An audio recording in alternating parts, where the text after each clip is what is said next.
속의 악은 자기 성질이고 세계를 통해서 됐습니다. 그리고 공동체 속에 있는 악은 대화와 타협과 은혜와 기도와 용서와 자기 희생을 통해서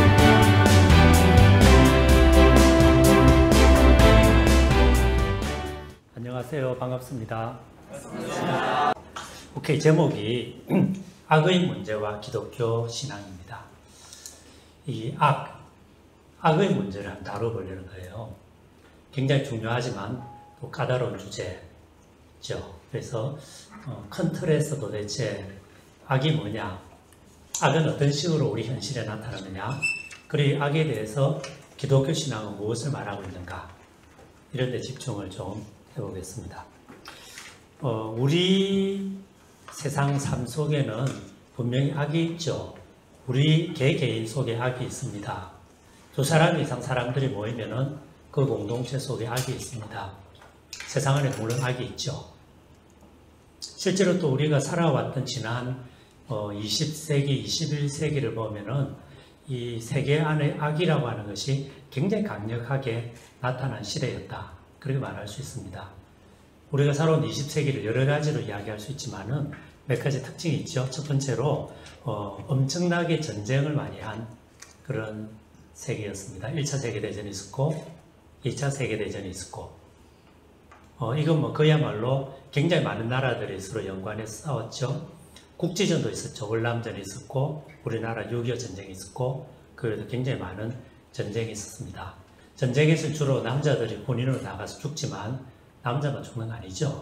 민간인도 죽고 가정이 이제 해체되니까 여자분들이 다 이제 미망인이 되고 아이들이 고아가 되고 이 고통이, 악이 크게 드러났던 시대죠. 그런가 하면 이제 20세기는 이제 이데올로기들이 서로 첨예하게 대립된 시대이게 됐습니다. 당장 1940년대 이 민족주의 이데올로기가 크게 일어나잖아요. 독일 나치즘, 이탈리아 파시즘, 일본 군국주의, 이들이 같이 뭉쳐서 동맹국이라고 하는 이름으로서 이제 또 연합국이라고 말하는 영국, 프랑스, 오스트리아, 스위스, 나중에 이제 미국이 참전합니다. 이러면서 크게 양대 세력이 부딪힌 게 2차 세계대전이죠. 그러면서 근데 이제 여기 독일 나치즘, 이탈리아 파시즘, 일본 군국주의 특징은 뭡니까? 민족주의죠. 땅, 피, 조상, 이걸 굉장히 강조한, 그걸 절대화시킨 그런 이데올로기들이 드러났던 시대입니다. 그런가 하면 이제 공산주의 운동이 있었죠. 러시아가 그리고 동유럽이 한때는 세계의 한 3분의 1 정도가 공산화되지 않습니까? 그래서 뭔가 이제 평등한 세상의 꿈을 꿨는데 결국 이제 실패하게 됐죠. 1980년대 후반부터 하나씩 올라가게 됐습니다. 지금 유일하게 남아있는 이데올로기가 자유주의죠. 이 자유주의는 개인의 어떤 자율성, 창의성 이런 것을 존중하고 경제적으로는 모든 걸 이제 시장에 맡겨서 시장에서 자유 경쟁에서 이기는 사람이 이기는, 그렇게 하는 가운데서 어떤 자율적인 힘에 의해서 뭔가 창의적인 것이 많이 이루어지고 더 나은 세상이 이루어질 거다, 어떤 그런 생각이 있었던 겁니다. 그래서 지금 20세기는 민족주의, 공산주의, 자유주의 이 세 개의 거대 이데올로기가 충돌했고 이 민족주의는 1945년 2차 세계대전이 끝나면서 조금 끝났고 공산주의도 1980년대 중후반부터 거의 사라졌고 유일하게 남아있는 것이 자유주의죠. 그런데 이 자유주의 역시 모든 것을 시장에 맡기고 어떤 소위 신자유주의 경제 시스템이라고 하는 형태로 이게 나타났는데 가면 갈수록 이제 빈부격차가 커지는 거죠. 불평등이 커지는 겁니다. 그런 가운데서 이제 2008년도에 금융위기가 왔고 그러면서 뭐 세계 경제가 완전 고꾸라졌죠.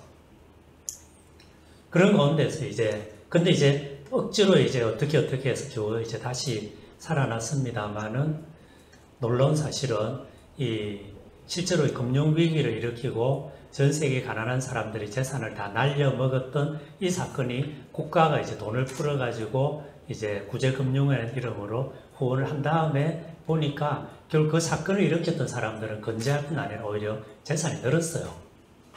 그리고 가난한 사람들의 재산만 다 날아가 버렸죠. 이걸 보면서 이제 소위 2011년도에 Occupy the Wall Street 이렇게 해서 월가를 점령하라 라고 하면서 더 이상 이와 같은 국제적인 금융자본이 세상을 휩쓸어서 수많은 고통을 가져오는 이것을 더 이상 용납할 수 없다. 이런 움직임이 있었던 겁니다. 무슨 이야기 하려고 하냐면 20세기는 전쟁의 시기였고 거대 이데올로기들이 서로 부딪혔던 시대였고, 근데 여러분 이데올로기라고 하는 것은 기본적으로 그것이 보다 나은 세상을 만들고 보다 인간다운 삶을 줄 수 있다는 약속을 줬기 때문에 사람들이 거기에 마음을 주고 헌신한 거 아닙니까? 사회주의도 공산주의도 자본주의도 민족주의도 나름대로 거기에 뭔가 삶을 한번 바칠 만한 가치가 있다고 생각했기 때문에 사람들이 자기 삶을 던진 거거든요. 근데 그 모든 것이 서로 막 섞이면서 가게 되면서 이 악이 나오는 거죠. 그리고 거기서 이 고통이 오는 겁니다. 자, 그래서 이제 20세기는 이 전쟁의 시대고 거대 이데올로기들이 부딪힌 시대고, 그런가 하면 이제 자본주의가 극도로 발전하게 되면서 자연이 파괴된 시대고 엄청난 빈부 불평등이 일어난 그런 시기를 우리는 살아왔고, 문제가 있으면 해결책도 있겠죠. 끊임없이 이렇게 풀어가기 위해서 이렇게 노력하는 그런 시기입니다. 굉장히 이제 악이 드러난 거예요, 악이. 그래서 그 월터 윙크라고 하는 미국 유명한 신학자가 이런 말을 했어요. 우리 시대의 과제는 이 악과 싸우되, 악과 싸우는 가운데 나 자신이 악이 되어버릴 수 있잖아요. 악과 싸우면서 내가 어떻게 악이 될 수 있지 않을까 하는, 이게 우리 시대의 과제다. 그런 말을 했던 겁니다. 어쨌든 간에 우리 현실 속에 악이 있습니다. 제가 큰 악을 이야기했는데, 전 세계사적 악을 이야기했는데, 당장 우리 개인 속에도 들어가 보면은 악이 있죠. 개인 속에 있고, 공동체 속에 있고, 교회 속에 있고, 역사 안에 있고, 수많은 악이 있는 거예요. 자, 두 번째 이야기 합시다. 자, 악이 나타날 때 어떻게 하느냐 했을 때, 사람들은 대개 한 세 가지 모습 정도로 악을 대하고 있습니다. 첫 번째로, 이 악이 없는 것처럼 무시하죠. 특별히 20세기의 악은 인간 지성과 문명이 발달할수록 사라져가 버릴 잠정적인 현실이다 라는 입장이 있습니다. 이게 사실은 근대 서구 계몽주의의 기본 생각이에요. 현실 속에 악이 있지만, 문제도 있지만, 고통도 있지만, 그러나 이것은 우리가 아직 모자라서 그렇고 지식이 부족해서 그렇고, 그래서 좀 더 스마트하게 생각하고 좀 더 스마트하게 행동하면은 시간이 가면 갈수록 사회는 좋아지고 역사는 발전하게 될 거다. 그래서 생각한 것이 서구 계몽주의죠. 그래서 한 200년, 250년 왔습니다. 실제로 굉장히 많은 걸 바꿨죠. 과학기술 문명이 발전하면서 많은 걸 했는데, 그런데 1914년 1차 세계대전이 터진 겁니다. 그리고 1940년 초반에 2차 세계대전이 터져버린 겁니다. 그러면서 사람들이 질문하게 된 거죠. 과연 인간은 이성적 존재인가? 합리적 존재인가? 우리가 좀 더 스마트하게 생각하고 스마트하게 행동하면 더 나은 세상이 온다고 과연 누가 말할 수 있겠는가? 의심하게 된 거죠. 그러면서 소위 이 근대성의 기획이라고 하는 자꾸 어려집니다. 거기 깨져버리고 포스트 모더니즘이라고 하는 말이 나오게 된 거 아닙니까? 자, 그래서 어쨌든 간에 굉장히 많은 사람들이 현실 속의 악 앞에서 악이 없는 것처럼 무시하고, 이 악은 우리가 조금만 노력하면은 극복할 수 있을 거다, 그런 생각하는 면이 있습니다. 이게 지금 여전히 우리 시대에도 이런 면이 작동하고 있어요. 그리고 그 중 하나가 이제 과학기술 문명의 발전에 대한 신뢰입니다. 그래서 과학기술 문명이 발전하게 되면은 지금 우리가 해결하지 못하는 문제들 해결할 거다. 그리고 좋은 세상 올 거다. 이런 생각이 있죠. 특별히 이제 인간 유전자 게놈 지도가 만들어졌잖아요. 옛날에 이걸 처음 할 때는 그야말로 뭐 몇천만 원이 있어야 한 사람의 유전자 지도를 이제 볼 수가 있었는데, 지금 우리 돈으로 한 15만 원 정도만 주면은 이제 회사에 자기 이제 피 한 방울 맞추면은 유전자, 바로 자기 유전자 그걸 할 수 있습니다. 그래서 어떤 병에 잘 걸릴지, 어떤 걸 잘하는지, 어떤 걸 못하는지 이거 할 수 있고, 지금 이제 과학자들이 계속 연구하고 있는데, 왜 유전자 가위라고 하는 게 있잖아요. 실제 가위는 아니고 일종의 생화학 물질을 이제 세포 안에 주입해가지고 유전자 어떤 불필요한 걸 잘라버리는, 그리고 또 바꾸는, 이걸 실험을 하고 있는데 상당히 많이 진척됐죠. 그래서 그런 이야기도 합니다. 시간이 조금만 더 지나면은 이제 태아 상태에 있을 때 유전자 가위로서 안 좋은 유전자는 다 제거해버리고, 더 나아가서 좋은 유전자들, 그러니까 굉장히 IQ가 머리가 아주 좋게 되고 몸도 아주 건강해지고, 그리고 마음도 굉장히 이렇게 건강하게 만드는 유전자를 넣고 안 좋은 유전자를 빼버리면은 몸도 마음도 정신도 건강한 인종이 나오지 않겠나. 그러면 전염병도 안 걸리고 전쟁도 별로 안 일으키고 문제가 되는 것도 잘 해결하고, 이런 생각이 있는 거죠. 지금 그게 굉장히 많이 되고 있고, 아마 많은 학자들이 아마 2060년, 아름에 한 50년 정도면은 상용화 될 거다. 그런 이야기를 한단 말이죠. 문제는 이겁니다. 여전히 그때 그렇게 하려고 하면 돈이 많이 들 거예요. 그러면 아주 극소수의 부자들이 자기 몸을 바꾸고 자기 자녀들의 몸을 바꾸는데 대부분은 못 바꾸겠죠. 그러면 어떻게 됩니까? 상위 3%, 5%의 아주 탁월한 인류와 그렇지 못한 95%의 인류로 쫙 나뉘지는 거죠. 옛날에는 가난한 집안에서 똑똑한 애들이 나타났어요. 그래서 열심히 노력해서 자기가 사회 상층부로 올라가는 사회 계층 이동이 가능하게 됐죠. 그러나 만약에 이와 같은 세상이 만들어지면은 그것도 불가능하게 될 겁니다. 그런 세상이 좋은 세상일까? 질문해 볼 수 있거든요. 그래서 이제 유발 하라리 같은 사람은 호모데우스라고 하는 자기 책에서 그런 말을 합니다. 이전에는 죽음은 종교와 철학의 영역에 속했지만 이제는 생명과학의 영역에 속한다. 무슨 말이냐면 유전공학이 고도로 발달하면은 어쩌면은 안 죽게 만들 수도 있는, 혹은 안 죽게 만들 정도 모르겠지만 수명을 굉장히 많이 늘릴 수 있는 시대가 올 거다. 그 뭡니까? 그와 동시에 또 유전자적으로 굉장히 몸도 마음도 정신도 건강한 인종을 만들려면 악이 많이 사라지겠죠. 여전히 어떤 이런 과학기술 문명의 꿈을 가지고 새로운 인종, 문제가 거의 사라지는 세상의 꿈을 가지고 있는 쪽이 있죠. 어쨌든 첫 번째, 악이 없는 것처럼 무시하는 경향이 있습니다. 두 번째로, 그러다가 이제 악이 나타나면 아주 예외적인 사건이 일어난 것처럼 깜짝 놀라죠. 그리고 세 번째로, 악의 원인을 주로 외부에서 찾습니다. 대표적인 경우가 2001년도 9월에 미국 무역센터에 비행기 테러가 일어났잖아요. 보셨어요? 비행기가 날라와서 미국 경제의 상징하는 쌍둥이 빌딩이 바로 가서 이렇게 처박혔죠.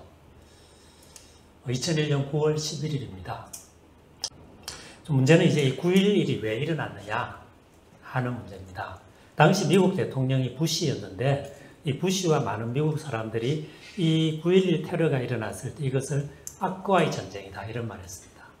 실제로 미국이 수많은 전쟁에 참전했지만은 미국 본토가 공격을 받은 건 이게 처음이에요.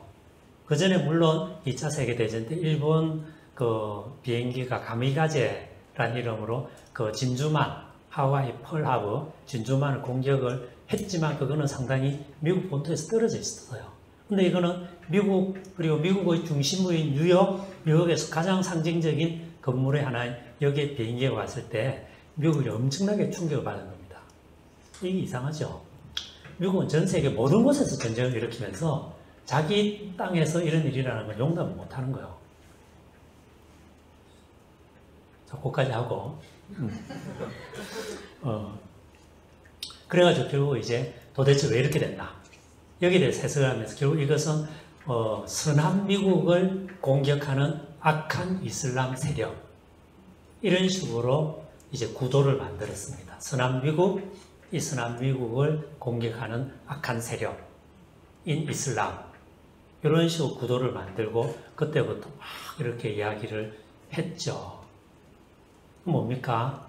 우리는 문제가 없는데 문제는 너희에게 있다, 이렇게 생각하는 겁니다. 근데 실제로 이렇게 봐야 되죠.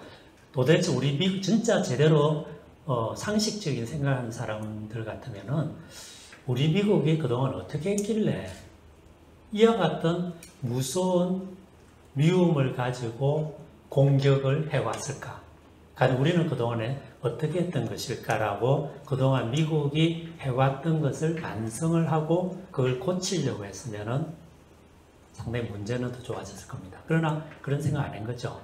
우리는 선인데, 우리는 하나님 편인데 우리를 공격하는 악한 세력이 있다, 이런 식으로 좀 나눠버린 거예요. 세상을 우리와 그들, 나와 너 이렇게 나눈 다음에 나와 우리는 선한 편이고 너희들 악하다, 이런 식으로 나눠본 겁니다. 그런데 이런 식으로 이분법적으로 나누는 경우가 곳곳이 일어납니다. 실제로 서로 대립하는 두 세력이 부딪히면은 중간은 사라지죠. 그리고는 항상 이와 같은 질문을 하게 됩니다. 그러니까 악은 분명히 있는데 많은 경우 악이 없는 것처럼 우리는 삽니다. 그러다 악이 일어나면 깜짝 놀랍니다. 그 다음 악의 원인을 자기 자신에게서 혹은 자기가 속해 있는 공동체에서 찾기보다는 항상 외부에서 찾고 공격할 대상을 찾습니다. 미국이 그렇게 했고 지금 정치권이 그렇게 하고 있고 우리도 마찬가지입니다. 자기 자신을 돌아보지 못하는 이런 식으로 결국 이제 악이 악을 낳고 폭력이 폭력을 낳고 결국 모두 다 처음에 분명히 좀 선한 쪽이 있었을 거예요. 잘못한 쪽도 있었을 것입니다. 그러나 막상 이것이 강화되면은 모두 들어와 가지고 결국 양쪽으로 쫙 이분법적으로 갈라지고 싸우는 거죠. 그래서 결국 누가 이깁니까? 악이 이기는 거예요. 어떻게 하면 여기서 벗어날 수 있을까? 이렇게 물어보면요. 개인적으로는 자기 성찰을 해야 될 겁니다. 문제가 생겼을 때 이 상황에서 내가 잘못한 것은 없는가?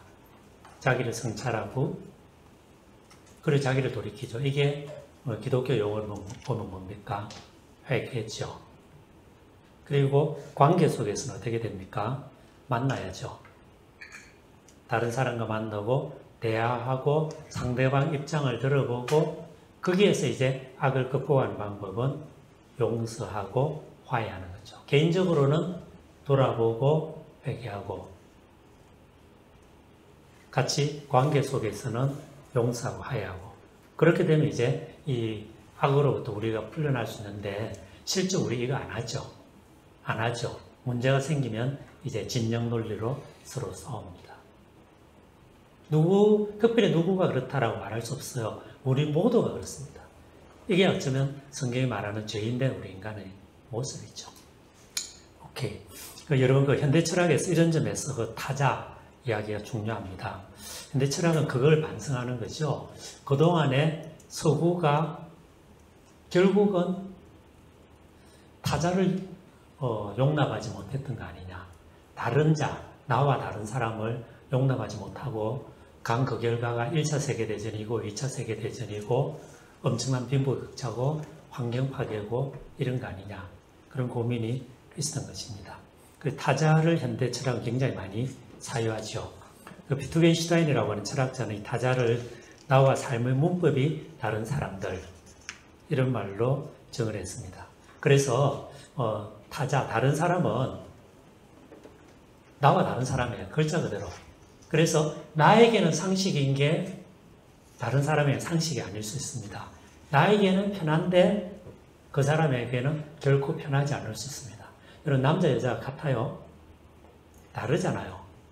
저는 제 아내하고 한 30년 정도를 살고 있는데 살면서 계속 그 생각해요. 아, 나와 이 사람은 다른 사람이구나. 그리고 남자는 존재와 여자는 존재는 참 다른 존재로구나. 많이 느껴요. 여러분 안 그래요? 결혼하는 사람은 말고 삶의 문법이 달라요. 가치관이, 관점이 굉장히 많이 달라요. 그래서 나의 삶의 문법으로 접근하면 결국 문제가 해결이 되지 않습니다. 그 장자라고 하는 우리 동양 고전이 있잖아요. 거기에 그런 어떤 이야기가 있죠. 노나라고 하는 나라에 어떤 새가 한 마리, 아주 진귀한 새가 한 마리 날라옵니다.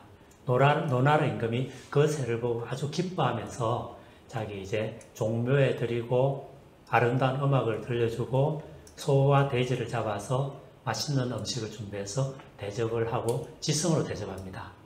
그러나 이 새는 어리둥절하고 슬퍼하고 힘들어하다가 얼마 있다 죽어버립니다. 그러면서 장자가 이런 이야기합니다. 왜 저렇게 죽어버렸을까? 저렇게 극진히 대접했는데 왜 저런 일이 일어났을까? 그것은 사람을 기르는 방식으로 새를 대접해서 그렇다. 새를 대접하는 방식과 사람을 대접하는 방식이 다른데 사람을 대접하는 방식으로 새를 대접해서 그렇다. 그런 이야기합니다. 무슨 이야기하냐면 결국 장자가 말하는 것은 타자는 나와 다르다는 거예요. 나와 삶의 문법이 다르다는 겁니다. 그렇기 때문에 건너가기 어려운데 건너갈 수 유일한 방법은 다르다는 걸 전제하고 불편함을 간수하고 넘어가려는 노력을 끊임없이 할 때야 겨우 소통이 될똥말똥한데 우리 모두는 항상 자기 중심주의로 세상을 살아가다 보니까 끊임없이 분열되고 다툼이 일어나는 그 이야기를 한 거예요. 그래서 악의 원인을 주로 외부에서 찾는, 사실 여기에 굉장히 근본적인 문제가 있을 수 있는 거죠. 그래서 장캅이라고 하는 그 신학자는 그런 말을 했어요. 그 원죄가 뭘까? 또 우리 시대 원죄는 어떤 모습이 일어날까? 이런 질문을 던지면서 이분은 그런 이야기 했습니다. 끊임없이 세계를 나와 너, 우리와 그들로 나누어 버리려는 깊은 심성, 이게 사실은 원죄다. 그런 말을 했어요. 실제 그렇잖아요. 창세기 3장에서 아담과 하와가 범죄했을 때 제일 먼저 한 게 뭡니까? 하나님과 나눠지죠. 하나님 두려워 숲을 속으로 숨습니다. 그 다음 하나님 앞에 끌려왔을 때 아담은 하와를 원망합니다. 하와는 뱀을 원망합니다. 그리고 그들의 범죄 결과로서 결국 이제 땅은 엉겅퀴를 내고 땅이 거칠어지죠. 황폐해지죠. 분열되는 거예요. 제 모습이죠. 자, 그래서 이제 세 가지 이야기했습니다. 악이 우리에게 나타날 때 첫 번째는 악이 없는 것처럼 무시하고, 두 번째 그러다 악이 나타나면은 아주 예외적인 사건이라는 것처럼 깜짝 놀라고, 세 번째로 악의 원인을 외부에서 찾습니다. 자, 그 다음 세 번째로요, 성경은 악의 문제를 어떻게 보고 있는가, 이 이야기를 좀 하겠습니다. 첫 번째, 성경은 악이 있을 뿐 아니라 그 힘이 아주 막강함을 정확하게 알고 있습니다.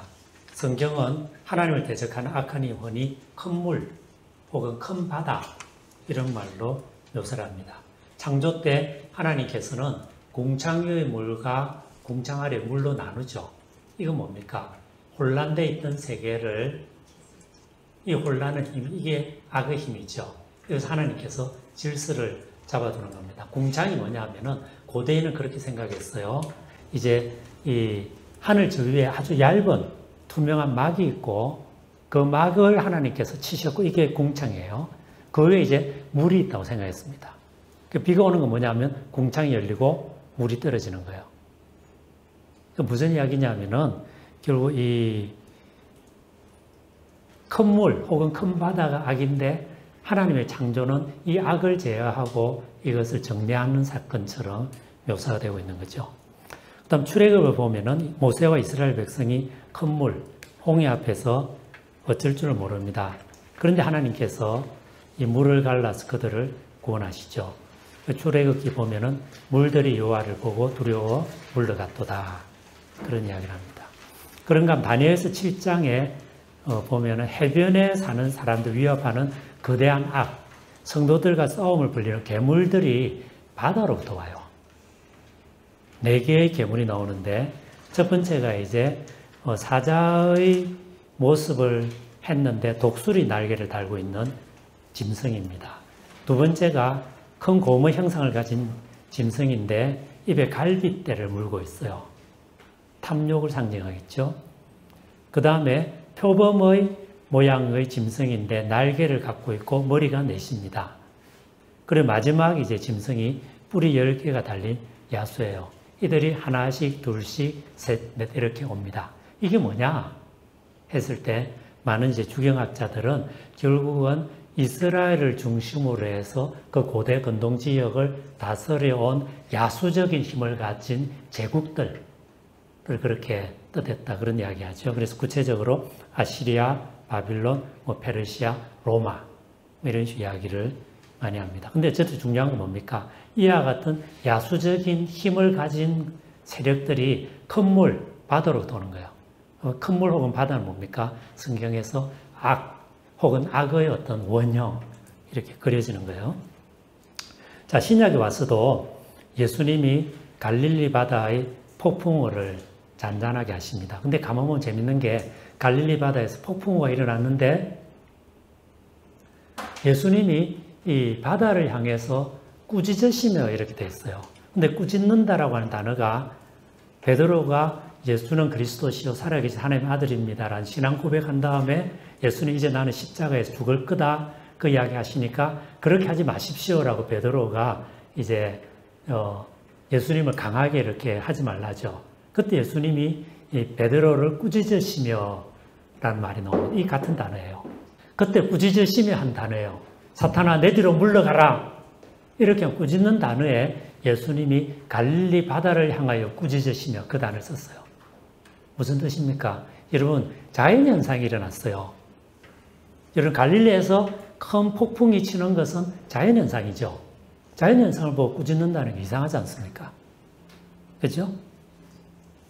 뭐냐면 예수님이 큰 물 혹은 큰 바다, 갈릴리 폭풍우를 뒤집는 그 이면에 있는 어떤 악의 힘을 보시고 거기에 대해서 꾸짖었다.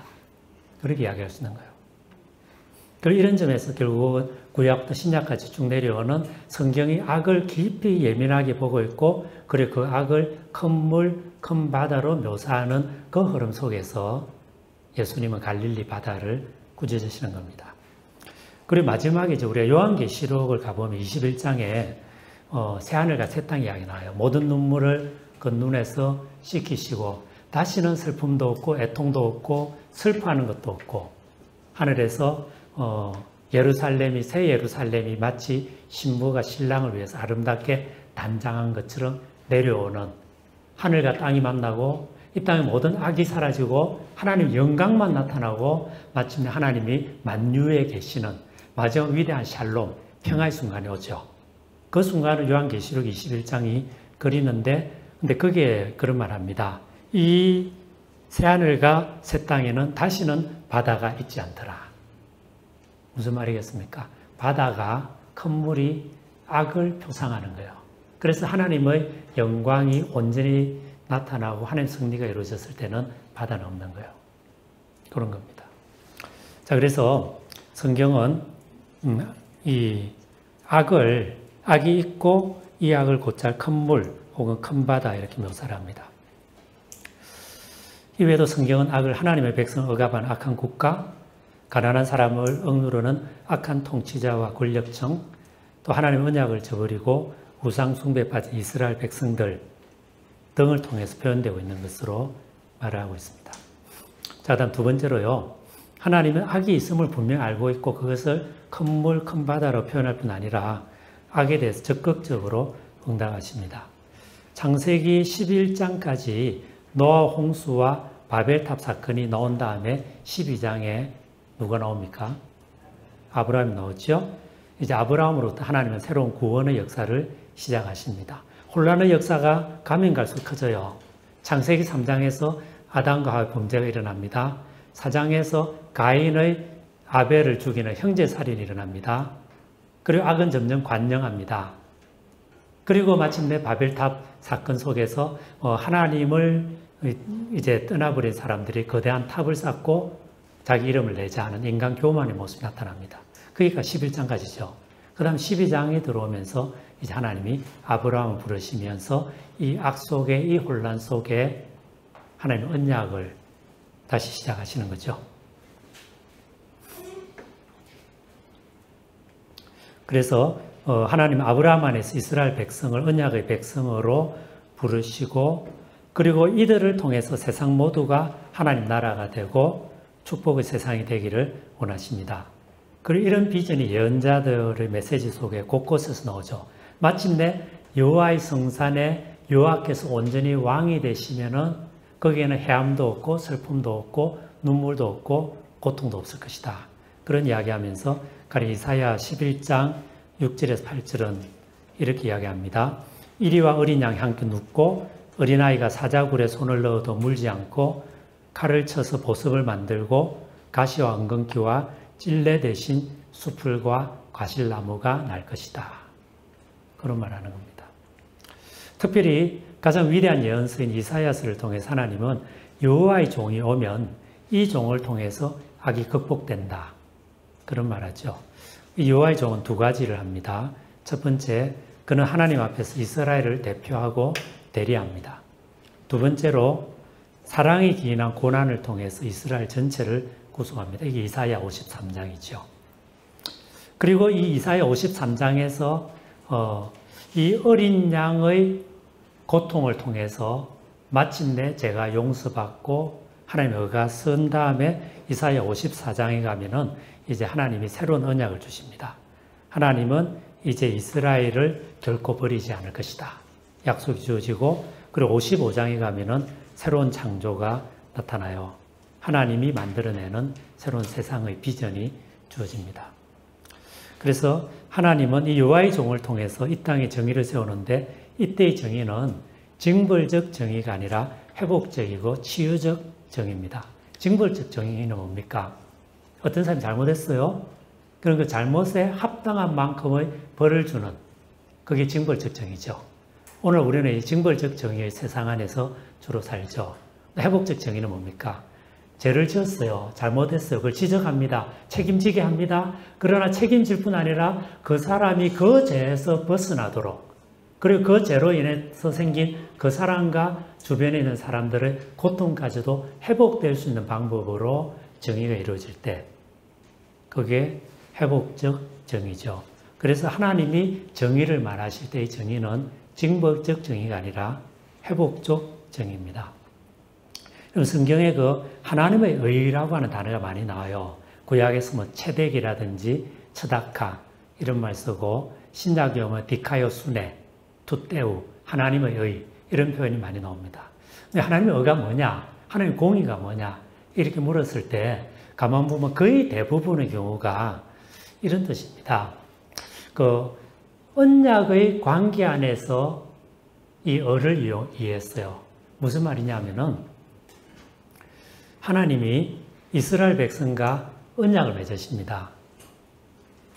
그럼 어떤 언약입니까? 하나님이 이스라엘의 하나님이 되어서 이스라엘을 지키고 돌봐주겠다. 그리고 또 이스라엘 백성도 하나님과 언약을 맺죠. 어떤 언약입니까? 하나님만을, 야훼 하나님만을 우리 하나님으로 섬기고 그분에게 충성을 다하겠다, 신실하겠다 이 언약입니다. 그래서 이와 같은 언약을 지킬 때 그 언약을 지키는 자는 어렵습니다. 그래서 하나님의 언어는 뭐냐면 이런 언약 관계 속에서 의였어요. 근데 이스라엘은 그러면은 이 언약을 지켰습니까? 안 지켰습니다. 끊임없이 역사 속에서 하나님 부리죠, 배교하죠. 그런 점에서 이스라엘은 어렵지 않았습니다. 자, 그러면은 이스라엘 의를 지키지 않았으니까 하나님도 이제는 더 이상 의를 지키지 않아도 되죠. 그죠? 그런데 하나님은 그럼에도 불구하고 이스라엘을 버리지 않고 끝까지 이스라엘에 대한 의를 지키십니다. 그게 구약이 말하는 하나님의 공의예요.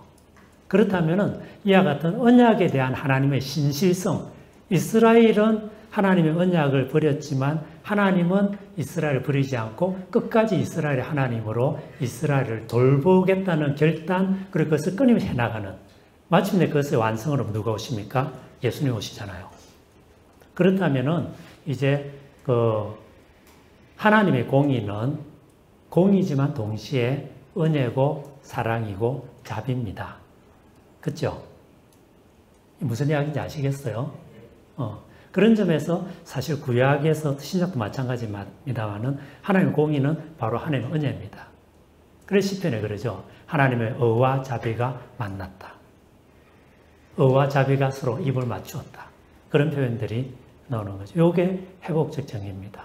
의를 세우지만 심판하고 책임지고 끝나게 하는 것이 아니라 책임을 묻고 죄를 지적하지만 회개하게 하고 돌아오면 용납하고 새롭게 살게 하는. 그렇게 하기 위해서 하나님 편에서는 이스라엘이 아무리 불신실해도 하나님 끝까지 신실하신. 그게 하나님의 의고, 그리고 이 의는 바로 하나님의 은혜고 하나님의 사랑이고. 그게 구약부터 신약까지 계속 내려오는 그런 정신이죠. 그리고 이를 이루는 얘가 누구냐? 이사야 42장에 나오는 또 이사야 53장에 나오는 고난받는 하나님의 종이죠. 그는 상황할 때 끄지 않고 꺼져가는 등불 끄지 않고 목소리를 길거리에 크게 하지 않고 그러나 공의를 세울 것이다. 이때 공의는 뭡니까? 회복적 공의예요. 회복적 정의. 곧 은혜와 사랑의 나라입니다. 무슨 이야기인지 아시겠어요? 오케이. 이 중요한 거예요. 그리고 이것을 가장 온전히 이룬 이가 누굽니까? 예수님이에요. 그래서 4번 봅시다.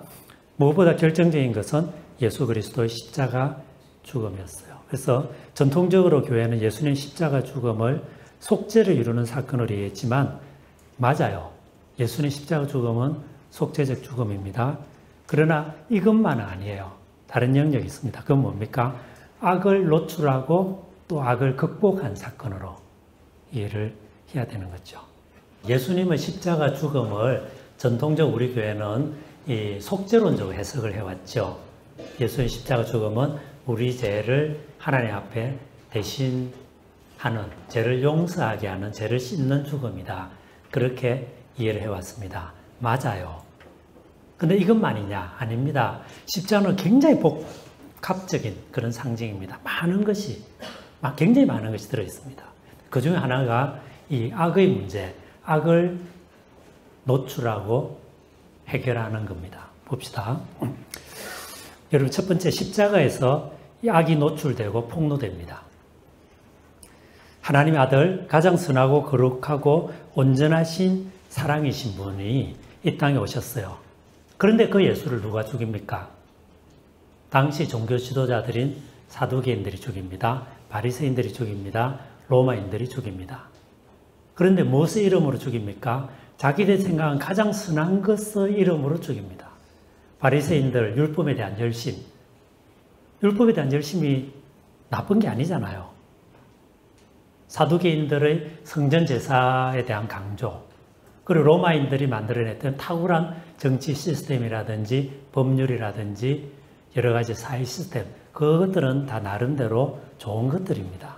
그런데 정말 온전한 진리 자체, 생명 자체, 사랑 자체이신 그분이 왔을 때 인간 최고의 어떤 종교라고도 할 수 있는 유대교, 그리고 또 인간이 만들어냈던 가장 탁월한 사회 시스템 중 하나였던 로마라고 하는 시스템, 그리고 예수님 생애에는 별로 드러나지 않지만 뒷날에 사도들이 복음을 전하면서 이 헬라 문명권에 돌아다닐 때 특별히 사도행전 그 17장에서 이제 사도 바울이 그 아테네를 가죠. 그리고 아레오바고 광장에서 이제 설교를 하지 않습니까? 알지 못하는 신에게 라는 신상을 너희들이 섬기는 걸 봤는데 그 알지 못한 신이 누군지 알려주마. 이렇게 하면서 사도 바울이 설교를 합니다. 그런데 예수에 대한 이야기를 하고 예수님 십자가 죽음과 부활을 이야기하니까 아테네 사람들의 반응이 뭡니까? 저를 보고 조롱했다. 그런 이야기예요. 그 다음에 이제 바울이 고린도전서를 쓰면서 그런 이야기를 하죠. 십자가의 도가 믿는 우리에게는 하나님 능력이지만 유대인들에게는 거리끼는 것이고 헬라인들, 그리스인들에게는 어리석은 것이다. 그러니까 그리스인들, 인간 최고의 어떤 지성을 자랑했다고 할 수 있는 그 사람들도 하나님의 아들이 찾아왔을 때 이해를 못하는 거예요. 뭡니까? 가장 탁월한 하나의 종교 시스템이라 말할 수 있는 유대 종교, 그리고 로마라고 하는 탁월한 어떤 이 정치 시스템, 사회 시스템, 그리고 그리스 철학이라고 하는 탁월한 인간 지성들이 하나님의 아들을 알지 못하고 더 나아가서 아들을 죽이기까지 하고 오해를 합니다. 그런 점에서 우리는 이 십자가에서 인간의 악뿐만 아니라 선도, 그 인간의 모든 선도 결코 하나님께 미치지 못하는 그런 부분을 보는 거죠. 읽어봅시다. 하나님의 아들, 가장 선하고 거룩하고 온전한 사랑이신 분을 죽이는 인간들의 완악함이 십자가에서 노출됩니다. 바리새인들의 율법에 대한 열심, 사두개인들의 성전에 대한 사랑, 로마인들의 법과 질서, 이들은 그 자체로는 좋은 것들이다. 그러나 막상 가장 선하고 고결한 분이 왔을 때 이 모두는 한 마음으로 달려들어 그를 죽이고 이를 통해 실상 그것들 속에 깊은 악이 들어있었음을 나타냅니다. 그리고 이런 점에서 십자가는 악을 고발하고 노출합니다. 인간적인 입장에서 보면 선한 거예요. 좋은 거예요. 필요한 거예요. 인간 사회 속에 반드시 있어야 되는 거예요. 그러나 정말 가장 선한 것, 가장 고결한 것, 온전한 생명인 것, 온전한 사람이신 그분이 왔을 때 이것들은 모두 합쳐서 이분을 알지 못하고 오해하고 견디지 못하고 미워하면서 결국 십자가로 내모냅니다. 여기서 인간의 악이 드러난 거예요. 이해되세요? 두 번째로 십자가는 가장 깊은 용서와 사랑으로 악을 극복합니다. 여러분 이런 생각 안 해보셨어요? 왜 예수님이 하나님의 아들인데 훨씬 쉬운 인류 구원의 길을 택할 수도 있지 않았을까? 그러려면 아예 로마 황제의 아들로 태어나서 자기가 로마 황제가 돼갖고 어느 날 칙령을 내려서 하나님은 계신다. 나를 믿으라. 이런 식으로 했으면 훨씬 쉽게 기독교 선교도 됐고 사람들도 쉽게 믿을 수가 있었을 것이고 그리고 그 힘든 고통스러운 삶과 십자가 처형이라고 하는 그 끔찍한 사건 없어도 되지 않았을까? 왜 그랬을까? 그런 생각 안 해보셨어요? 네, 이렇게 한번 생각을 해보실 수 있어요. 죄는 뭐냐? 악은 뭐냐? 만약 죄라는 죄 혹은 악이 우리 존재하고는 관계없이 인간 밖에서 들어온 것이라면 그냥 그것을 잘라서 버리면 돼요. 마치 여러분 감기 걸리잖아요. 감기 뭡니까? 감기균이 들어온 거죠. 그럼 약을 먹고 쉬고 이렇게 하면은 결국 균이 죽어서 없어지죠. 그런 식으로 고칠 수 있어요. 근데 여러분 죄와 악이 그런 감기균 같은 걸까?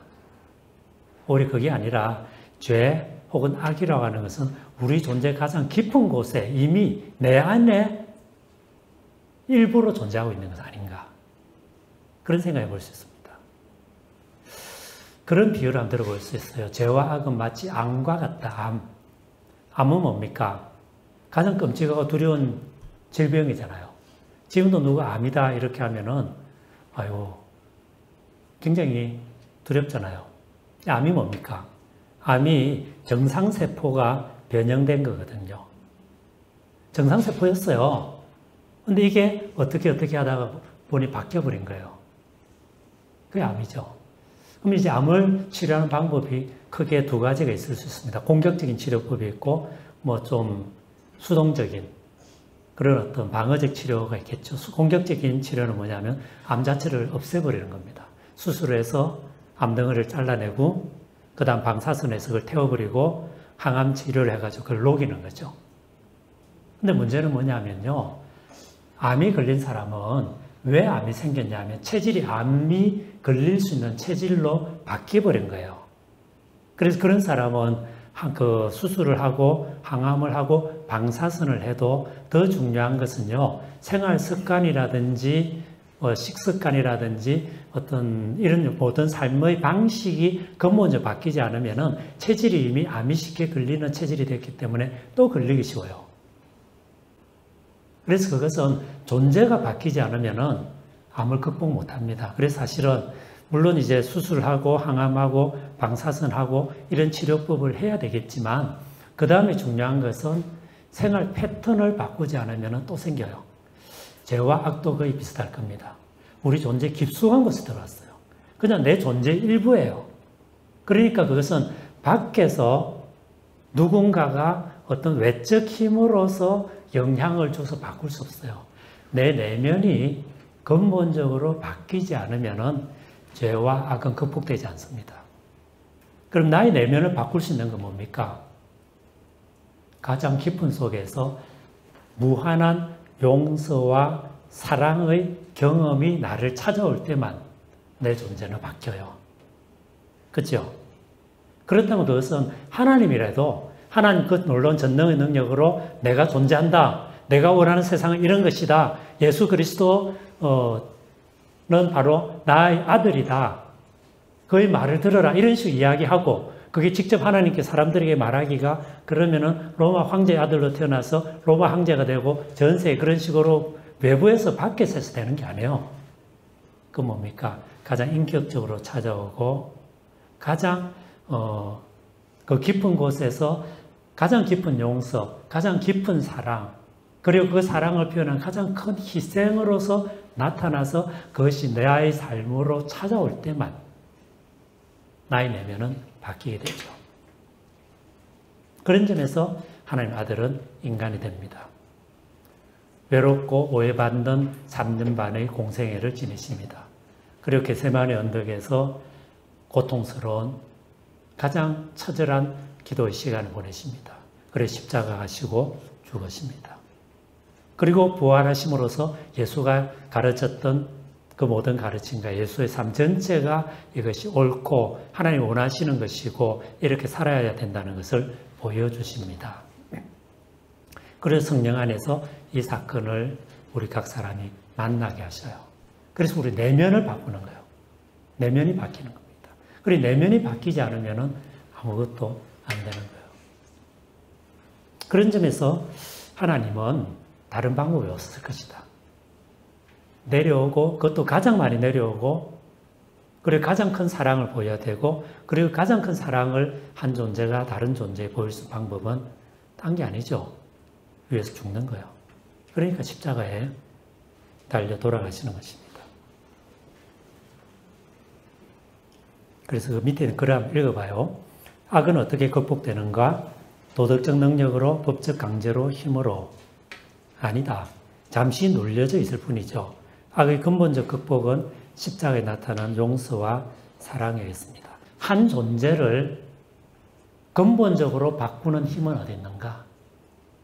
가장 깊은 용납과 근본적인 사랑과 무조건적인 받아들임. 이것만이 존재를 바꿔요. 그리고 그렇게 될 때 우리 자신과 우리 속에 있는 죄와 악이 분리가 됩니다. 그렇죠? 법으로 용서해 줄 수 있어요. 혹은 어떤 힘으로 여러 가지를 할 수 있어요. 그러나 그건 존재가 바뀌지 않는 거예요. 근본적인 존재는 내면 깊은 곳에서부터 일어나야 되는데 이것은 오직 철두철미한 용서와 사랑과 희생만이 존재를 바꾸는 거죠. 그러니까 하나님의 아들은 인간이 되시고 인간으로 사시고 십자가 지시고 죽으시고 부활하시는 거예요. 지금 그 이야기를 하는 겁니다. 그래서 십자가는 가장 깊은 용서와 사랑으로 악을 극복합니다. 그리고 예수님의 부활은 이런 십자가의 삶과 그런 메시지에 옳았음을 그리고 이 길만이 우리 각 사람과 세상의 악을 극복할 수 있음을 입증한 사건이에요. 이제 하나님은 부활을 체험하고 성령 안에 살아가게 된 그리스도인들에게 십자가적인 삶을 살아갈 것을 명하십니다. 그래서 예수의 제자 공동체인 교회의 삶은 악과 싸우되 십자가의 용서와 사랑으로 이를 이겨내는 삶이에요. 이런 삶에는 고난이 당연히 따르게 되어 있는 것입니다. 죄는, 악은 암과 같다. 정상세포가 바뀐 거다. 그래서 존재 전체가 바뀌지 않으면 안 바뀐다. 그런데 그 존재 전체가 바뀔 수 있는 것은 철저한 희생과 사랑에 의한 용서 외에는 바뀌지 않아요. 그래서 이제 십자가가 중요하고 십자가 기독교의 중심 상징이고 교회가 가장 강력할 때는 이 십자가 밑에 있는 교회는 가장 강력했고 그러나 교회가 십자가를 버릴 때는 세상적으로 돈이라든지 영예라든지 권세라든지 지식 같은 게 암만 해도 교회는 연약한 거예요. 예수님이 베드로의 신앙 고백을 칭찬하시면서 바요나 시몬아 내가 복이 있다. 이를 알게 하는 이는 육신이 아니라 하늘에 계신 너희 아버지다. 내가 이 반석 위에 교회를 세우리니 음부의 권세가 이를 흔들지 못할 것이다 라고 크게 칭찬을 했을 때 그때 교회는 뭡니까? 십자가 아래 있는 교회예요. 이 복음을 붙잡고 있는 교회, 이 복음을 삶으로 살아가는 교회는 무한히 강합니다. 왜 무한히 강하냐? 그게 하나님의 마음이고 하나님의 본성이고 예수 그리스도의 인격 전체로 나타낸 실체이기 때문에 그래요. 그때 교회는 무한히 강합니다. 그런 교회는 흔들리지 않습니다. 핍박과 고통과 눈물과 실패가 있다 하더라도 그런 교회는 계속합니다. 그러나 이 십자가를 우리는 다 지기 싫어하잖아요. 용서와 사랑과 희생과 나눔을 승리를 바라보는 것이 아니라 다른 힘을 우리는 원하죠. 자본의 힘을 원하고 정치적인 힘을 원하고 세상적인 권력을 원하고 어떤 지식의 힘을 원하고 그런 것을 가지고 이걸 대치하고 싶은 욕구 우리 속에 많이 있어요. 그게 결국 또 제된 모습이죠. 결국 교회가 그런 식으로 대치되면 대치된 만큼 교회는 이제 힘이 없는 겁니다. 세상적인 힘이 있어요. 그래서 결국은 우리 인간은 이 두 힘 앞에서 날마다 서 있는 것입니다. 그래서 하나님의 소리를 듣느냐, 세상의 소리를 듣느냐, 십자가 아래 서느냐, 아니면 세상의 소리를 듣고 그것으로 그 세상적 힘으로 이걸 대치할 거냐, 끊임없이 우리 앞에 있는 거죠. 종교개혁은 딴 게 아니고 십자가 아래 서 있는 교회로 끊임없이 돌아가는 것일 겁니다. 자, 그럼 구체적으로 어떻게 할 거냐? 첫 번째, 이 세상 모든 것이 하나님의 영역임을 우리가 제대로 알 필요가 있습니다. 복음주의 교회는요, 교회의 주된 사명을 영혼 구원과 교회 성장에 주로 뒀죠. 교회가 왜 존재합니까? 이 세상 모든 사람은 죄인인데 하나님 떠나 있는데 이들에게 복음을 전해서 예수 믿게 하고 구원 얻게 하고 교회 열심히 잘 다니게 하고 그걸 할 수 있으면 좀 선하게 살다가 죽어서 영원한 내세로 가는 것. 그렇게 하게 하는 것이 교회 본령이다. 이런 식으로 많이 가르치죠. 그런데 이게 틀린 건 아니지만 부족한 이야기죠. 복음은 뭡니까? 하나님 나라입니다.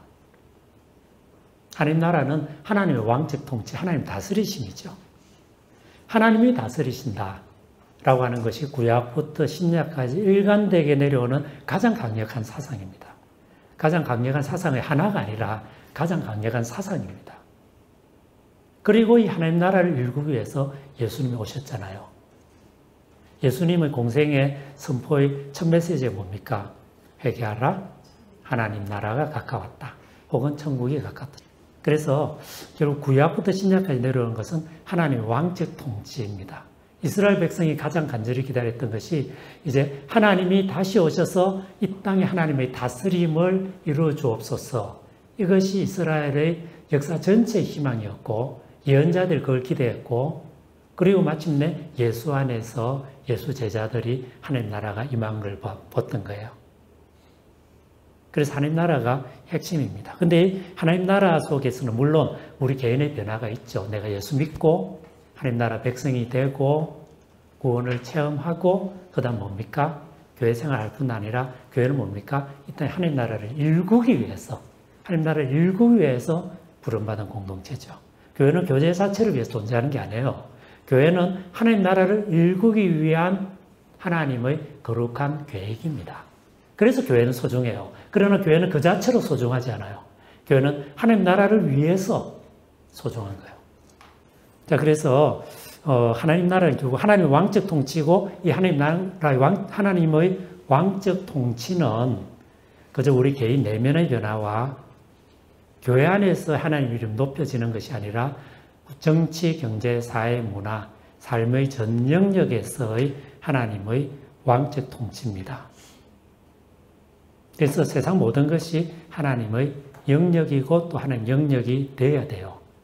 그게 교회를 향한 부르심이죠. 그래서 아브람 카이프라고 하는 그 개혁주의 신학자는 이런 말을 했습니다. 그리스도께서 손을 대시면서 이것은 내 영역이 아니다. 그 말씀하시는 부분은 이 세상 어디에도 없다. C.S. 루이스는 이 세상에 중립지대는 없다. 이 세상의 모든 찰나, 모든 공간은 하나님의 영역이든지 아니면 사탄의 영역이다. 그런 점에서 사실 우리는 매 순간이 영적 전투의 순간입니다. 근데 보면요, 이 서구 사회는 2200년 이상 종교 분리를 정당화해 왔죠. 그래서 교회는 사적 영역과 공적 영역을 일단 구분하고, 사적 영역은 영혼 구원, 내면의 치유와 성숙, 사적인 자비와 봉사 일어나는 영역으로, 부자는 정치가, 사학가, 교육자, 학자, 관료, 과학자 이런 사람들이 만들어 나가는 공적 영역 구분한 다음에 그리스도인과 교회의 자리는 사적 영역으로 제한을 시킨 거죠. 그럼 이건 뭡니까? 그냥 나름으로 정치가, 사업가, 학자, 관료, 기술자 이런 사람들 그냥 만들어가는 영역으로 그 나름의 어떤 자율성을 갖고 움직이고 만드는 거죠. 그게 아니란 거예요. 이 사적 영역만이 하나님 영역이 아니라 소위 말하는 공적 영역도 모두 하나님 영역이고 거기에 어떤 하나님의 뜻 안에서 그런 것들이 이루어져 가야 된다는 거죠. 골로새서 1장 15절 16절에 보시면은 그는 보이지 않는 하나님 형상이시요 모든 피조물보다 먼저 나신 분이니 만물이 그에게 창조되되 하늘과 땅에서 보이는 것들과 보이지 않는 것들과 혹은 왕권이나 주권들이나 통치자들이나 권세자들이나 만물이 다 그로 말미암고 그를 위하여 창조되었고, 이 말씀 나옵니다. 굉장히 중요한 말씀인데요. 여기 보시면은 그는 예수님입니다. 예수님은 누구냐? 보이지 않는 하나님의 형상입니다. 하나님 보이지 않습니다. 하나님 영적인 분입니다. 보이지 않아요. 그런데 그 하나님이 구체적으로 보이는 형태로 나타난 이가 누구냐? 예수 그리스도라는 겁니다. 그래서 그는 보이지 않는 하나님 형상입니다. 모든 피조물보다 먼저 나신 분. 모든 피조물은 만들어졌어요. 그러나 그는 났습니다. 이건 삼위일체적인 어떤 의미를 품고 있어요. 하나님은 영원히 아들을 낳으시는 분이고 아들은 영원히 아버지로부터 낳아지는, 그래서 하나님은 아버지고 그 예수 그리스도는 아들입니다. 이건 삼위일체적인 용어고 창조주와 피조물 관계가 아니에요. 자, 그 이야기는 들어가지 맙시다. 복잡합니다. 그런 다음에 그 다음에 이 예수 그리스도 하나님의 아들 안에서 하늘과 땅에서 보이는 것들과 보이지 않는 것들과 혹은 왕권이나 주권들이나 통치자들이나 권세들이나 만물이 다 그로 말미암고 그를 위하여 창조되었고. 무슨 말입니까? 보이는 게 있다는 거예요. 안 보이는 것도 있다는 거예요. 하나님 피조 세계에는. 보이는 거 뭡니까? 지금 우리가 보고 있는 거죠. 여러분 제가 보이죠? 저도 여러분 보여요. 우리는 보이는 것들이에요. 데카르트식으로 말하면은 연장이 있는 실체, 눈에 보이는 어떤 하나의 실체입니다. 마이크도 실체입니다. 물병도 실체입니다. 눈에 보이는 것들이에요. 그러나 이것만 만들어졌느냐? 아니고 눈에 보이지 않는 것도 만들어졌어요.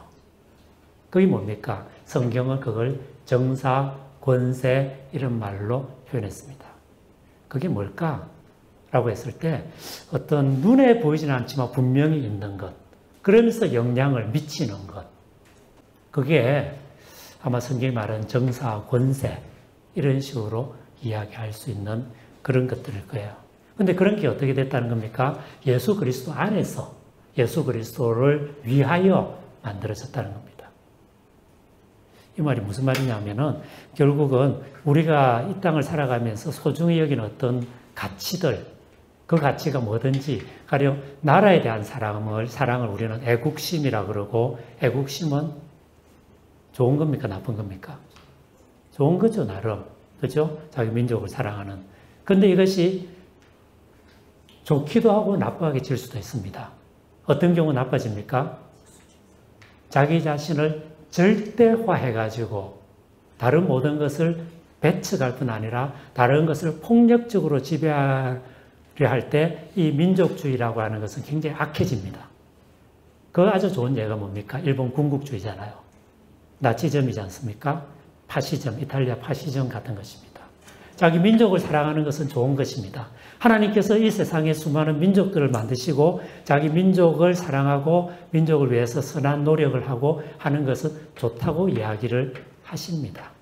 그런데 그 민족주의가 과도하게 돼서 우리가 최고다, 더 나아가서 우리가 너희들을 지배할 권한이 있다, 그리고 우리가 너희를 지배하는 것은 우리에게 좋은 것이 있기 때문에 이 좋은 것을 너희에게 주려고 하는 선한 의도 속에서 우리 너희를 잠시 지배하고 뭔가 좋은 거 줄게.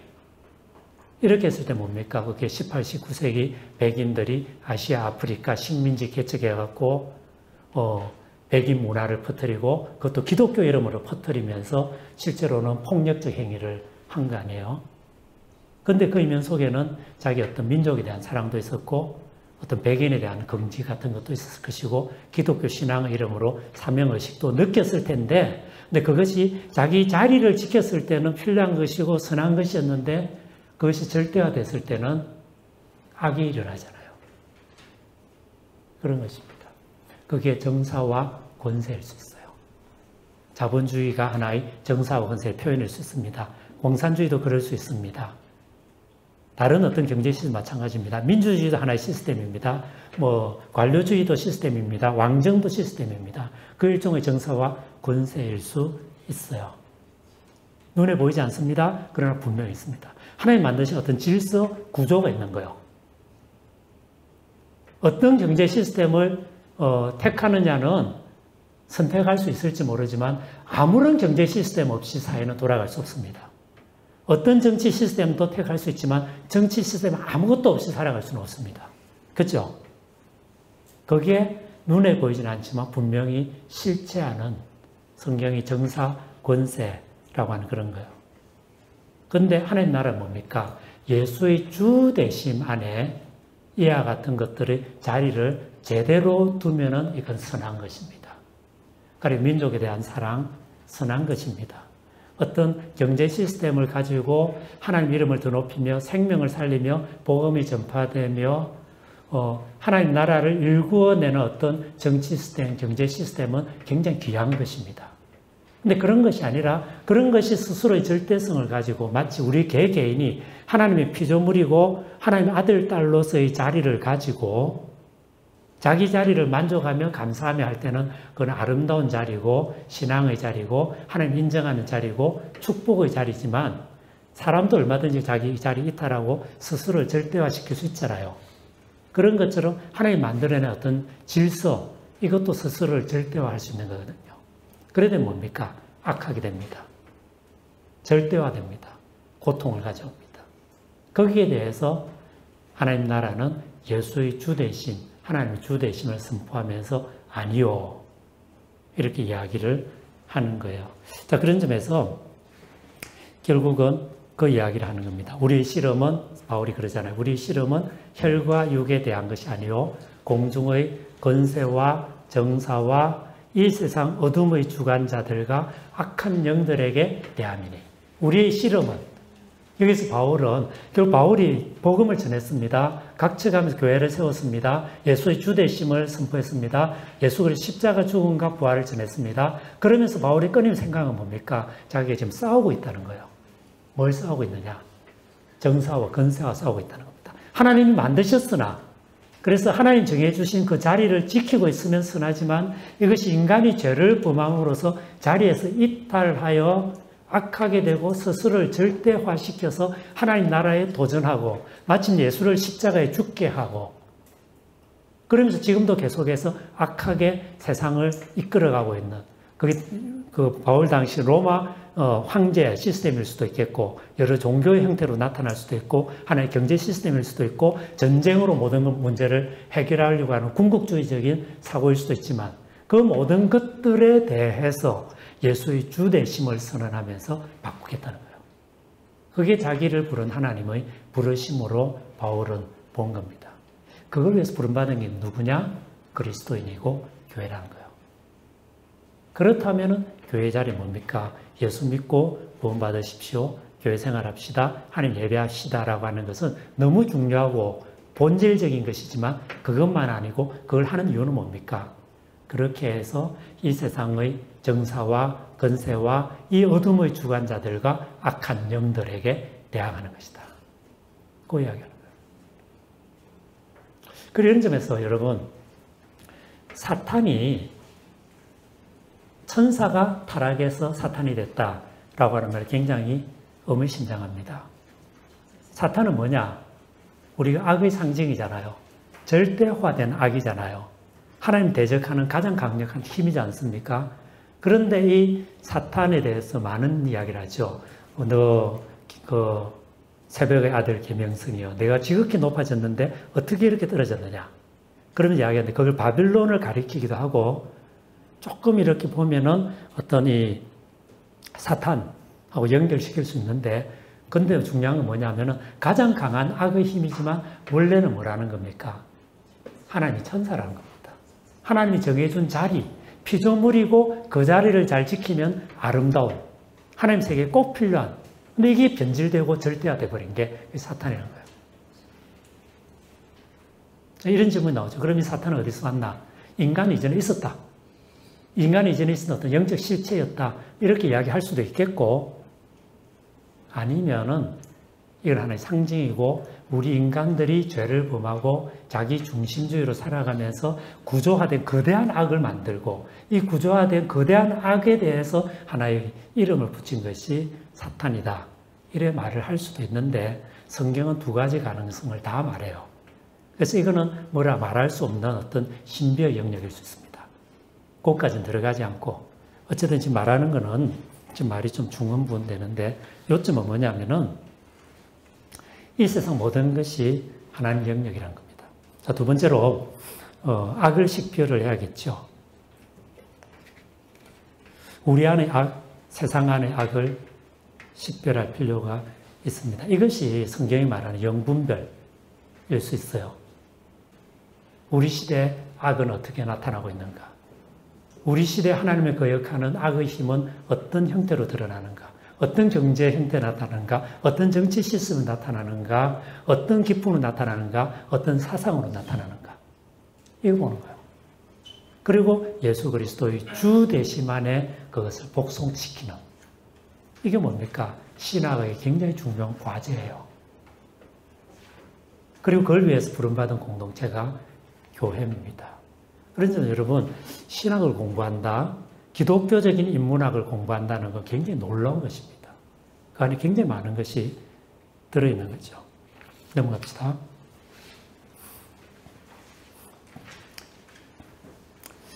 그 다음 세 번째로요. 십자와 부활의 능력을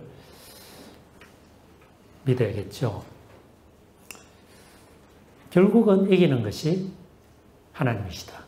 이 세상에 악이 있지만 눈물이 있지만 고통이 있지만 부조리가 있지만 아직까지 선이 지고 악이 끝까지 승리하는 것 같지만 그럼에도 불구하고 하나님이 계시고 그분의 세상을 다스리시고 예수를 보내셨고 예수 안에서 예수의 십자가 죽음과 부활을 통해서 결정적으로 악을 이기셨다.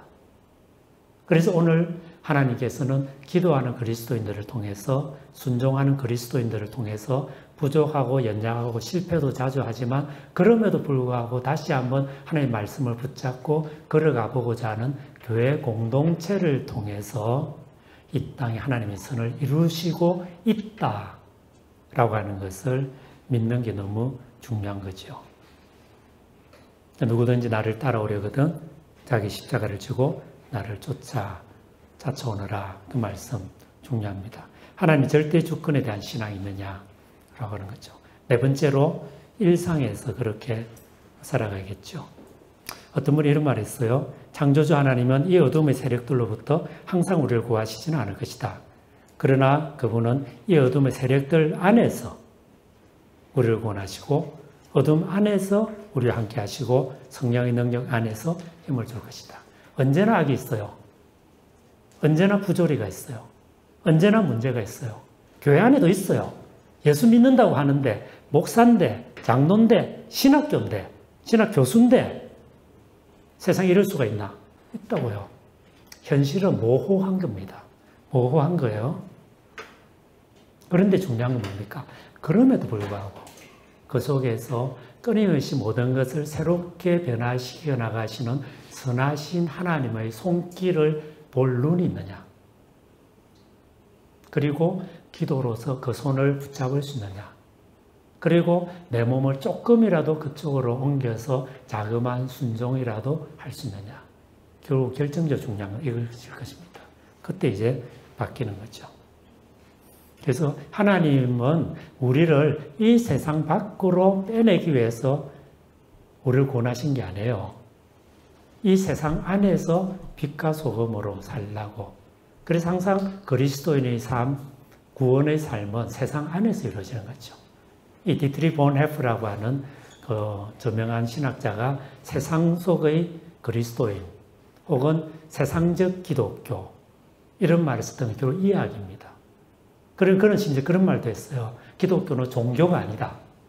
무슨 말이냐면은 우리가 종교 이렇게 하면은 초월의 세계와 현세의 세계로 세계를 이분화시킨 다음에 이 땅에서 근본적인 것은 별로 없고 영원한 저 세상으로 가는 것이 구원이다라고 생각하는 이런 어떤 사고방식, 그게 보네파 생각하는 종교예요. 일반적으로 종교를 사람들이 그렇게 생각하는데 그래 따지면 기독교는 종교가 아니란 겁니다. 기독교는 뭐냐? 이 땅 안에서 하나님의 다스림을 보고 이 땅 안에서 하나님의 뜻을 이루기 위해서 매 순간 기도하며 살아가는 곧 현실 안에서 초월을 보는 거예요. 시간 안에서 영혼을 경험하는 거예요.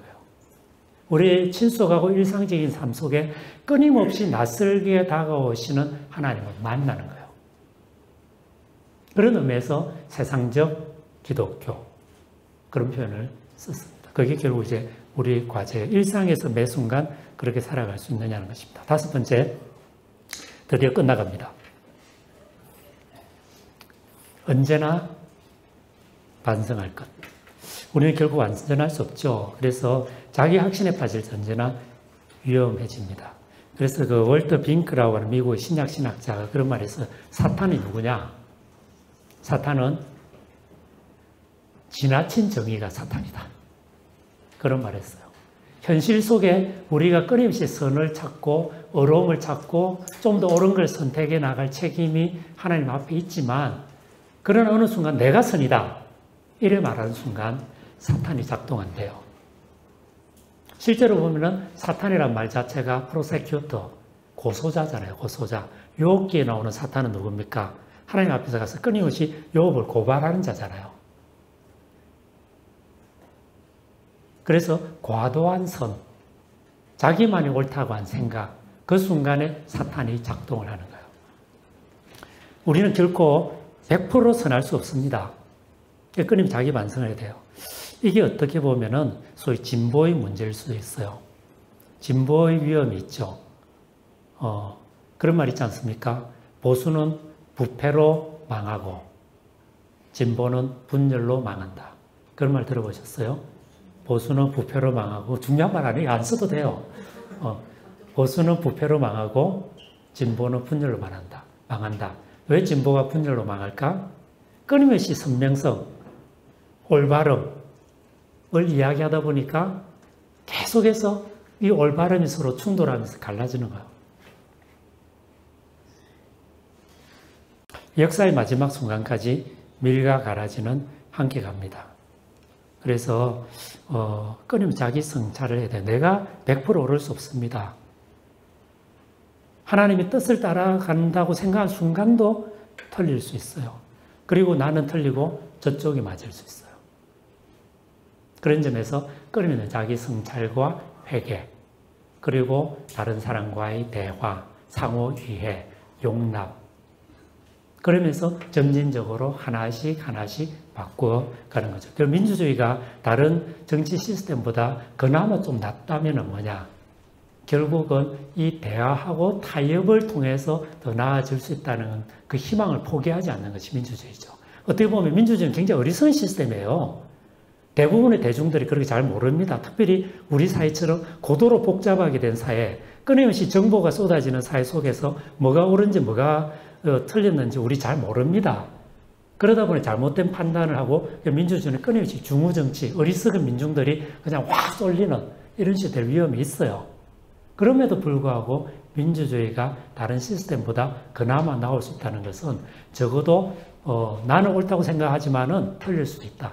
내 생각에 너는 틀렸다고 생각되지만 실제 네 속에 옳은 것이 있을 수 있다는 것을 서로 인정하면서 대화하는 가운데 더디지만 천천히 타협점을 찾고 중용을 찾고 그래 그걸 시스템화하고 실천하다가 또 안 되면 바꾸고 하는 굉장히 더디지만 그러나 그 과정을 끊임없이 가면서 길게 보면은 결국 그와 같은 사회 시스템이 독재라든지 하는 것보다 훨씬 나았다는 겁니다. 그냥 우리 언뜻 생각에 굉장히 똑똑한 사람들 몇 명이 알아서 나라를 다스리면 플라톤이 말하는 철인정치, 철학자들이 가장 현인들이 세상을 다스리면 훨씬 좋을 것 같죠.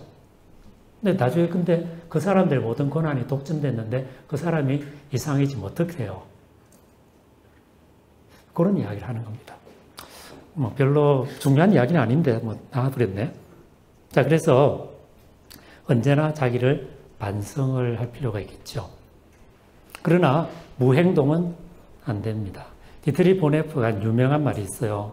그가 히틀러 제거 운동에 참여합니다. 신학자고 목사고 크리스찬이고 살인하지 말라는 예수님의 말씀을 들은 신앙인으로서 히틀러 제거 운동에 참여할 때 그 마음속에 고통이 있었어요. 평화의 왕으로 오신 예수, 생명의 왕으로 오신 예수, 이 예수를 만나고 예수에게 내 삶을 드리고 그분을 따라가기 위해서 선택하고 헌신하고 결단한 목사인데 나는 지금 히틀러를 죽이는 히틀러 암살 업무에 가담하게 될 때 보네프는 괴로웠어요. 그때 보네프가 유명한 말이 있지 않습니까? 미친 사람이 술을, 어떤 데는 미친 사람이 돼요. 어떤 데는 술 취한 사람이 이렇게 돼 있어요. 운전대를 붙잡고 막 다니면서 수많은 사람들을 치여서 부상도 당하고 죽어가는데 교회는 그 뒤를 따라다니면서 그 사람들 치료해주고 장례식을 치러주고 위로만 하고 있다. 지금 해야 될 것은 빨리 들어가서 그 자리에 앉아져 있는 그 미치광이 운전사를 빨리 빼내버리는 것이다. 그런 이야기를 하죠. 그러면서 그는 그 히틀러 제거 운동에 들어가는데 그때 보네프가 이런 말을 합니다. 우리는 매 순간 윤리적 선택을 해야 한다. 그리고 그 결과에 대해 하나님 앞에 용서를 빌어야 한다. 무슨 말인지 감이 옵니까? 우리는 매 순간 윤리적 선택을 해야 됩니다. 그런데 그것이 온전히 옳은지 몰라요. 그리고 거기에 대해서 하나님께 용서해 달라고 기도해야 된다. 그럼 애초에 안 하면 되지 않냐? 안 할 수는 없다는 겁니다. 안 하는 것 자체가 이미 선택한 거예요.